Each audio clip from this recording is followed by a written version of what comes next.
How often do you wake up, look at the day ahead of you, and feel like you are acting out a script written by someone else? We spend our days wearing masks. We have a mask for our job, a mask for our family, a mask for social media, and a mask for our friends. We change these masks so quickly and so often that eventually, when we are finally alone in the silence of our own room, we take them off and realize we don't quite recognize the face underneath.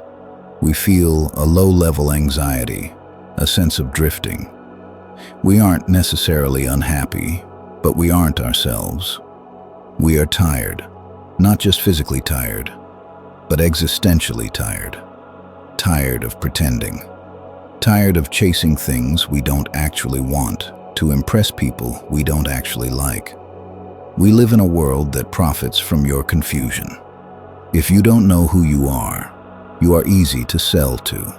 You are easy to influence. You are easy to control.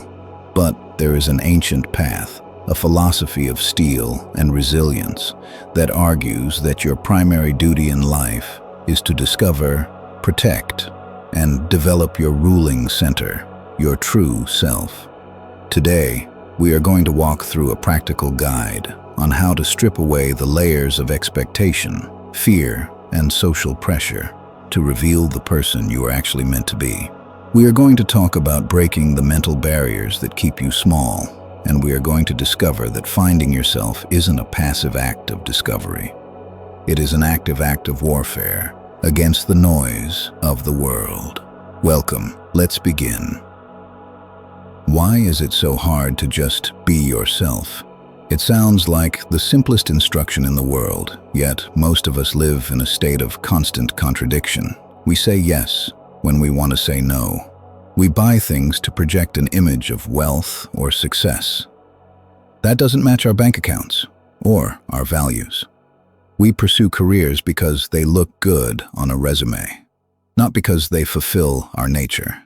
The problem isn't that life is too short to find ourselves. The problem is that we waste so much of it living for others. We act as if we are going to live forever, postponing our true desires and our true nature for a someday that might never come. We spend our most valuable resource, our time, on things that bring us no closer to our core. We suffer from a specific kind of sickness, the sickness of looking outside for what can only be found inside. We are obsessed with what we have and what we represent to others, rather than what we are. Think about it. When you introduce yourself, what do you say? You usually say your job title. I am an accountant. I am a teacher. But that isn't you. That is a role you play. If you lose the job, do you cease to exist? No. The mental barrier here is the belief that our identity is tied to external things, our reputation, our wealth, our social standing. We are terrified of losing these things. So we construct a personality that protects them. We become anxious people pleasers, terrified of a bad opinion or a harsh word. We become actors in a play, desperate for applause from an audience that, frankly, isn't paying that much attention. This is the root of the anxiety. You are trying to control things you cannot control, other people's opinions, and in the process, you have abandoned the one thing you can control, your own character. You have evicted yourself from your own soul to make room for the opinions of strangers. To find your true self, you first have to realize that you have been looking in the wrong direction. You have been looking at the reflection in the eyes of others. It's time to look at the source. So, if you are not your job and you are not your reputation, what are you? To find the self, we have to perform a process of subtraction. We have to strip away everything that isn't permanently ours. Imagine you are standing in a storm. The wind tears away your coat. It tears away your house. It tears away your reputation. Eventually, the body itself ages and changes. What is left standing in the center of that storm? That is your ruling faculty. That is your reasoned choice. That is the part of you that decides how to react to the storm. Finding your true self begins with understanding the difference between the container and the contents, your body, your genetics, your birthplace. These are just the container.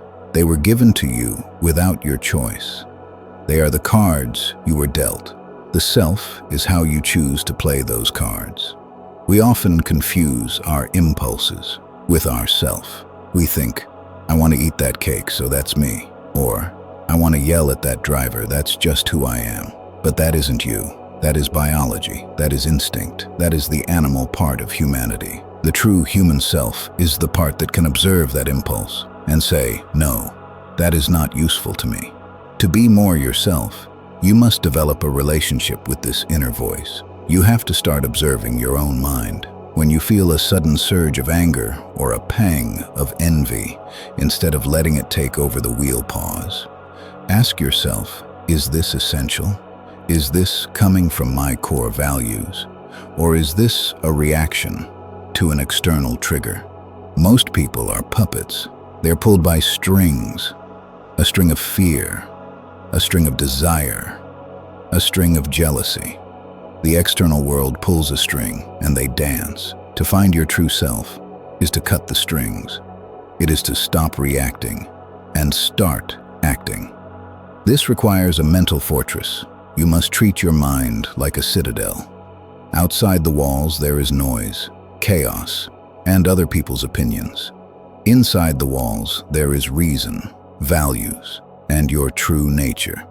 The goal is to ensure that the chaos outside never breaches the walls. When you stop letting the outside world dictate your internal state, you suddenly discover a vast amount of energy and space. That space is where your true self lives. Even when we understand this intellectually, obstacles prevent us from living it. Let's dismantle the 3 biggest mental barriers that keep you from being yourself. Barrier number 1, the fear of judgment. We are social creatures. We are terrified of being cast out. We compromise our integrity to fit in. We laugh at jokes we don't find funny. We agree with opinions we know are wrong. But ask yourself, who are these people you are trying to impress? Look at them closely. Are they happy? Are they consistent? Are they at peace with themselves? Usually, the answer is no. They are just as lost, just as driven by fear and ego as everyone else. Why would you sacrifice your own integrity to please people who don't even know who they are? To break this barrier, you must become comfortable with being misunderstood. You must be willing to seem foolish to those who value the wrong things. If you decide to live a life of simplicity and integrity, the person who values only money will think you are crazy. That is not a reflection on you. It is a reflection on them. Let them keep their opinions. You keep your peace. Barrier number 2, the trap of comparison. We look at others and think, I should be further ahead. I should have what they have. This splits us in 2. One eye is on our own path, and the other eye is watching the neighbor's path. You cannot walk straight when you're looking sideways. You must accept the material you have been given. You are like a sculptor. Maybe you were given marble. Maybe you were given clay. Maybe you were given wood. It does not matter. Your job is not to wish for a different material. Your job is to sculpt the most beautiful form possible out of what you have. Envy is simply the failure to accept your own material. It is a rejection of your own reality. Barrier number 3, the addiction to busyness. This is the modern plague. We fill every second with noise. Podcasts, music, emails, news. We are terrified of silence because in silence we might hear our own thoughts and we might not like what they have to say. But you cannot find yourself in the noise. You are not your productivity. You are not your to-do list. To break this barrier, you have to reclaim your time.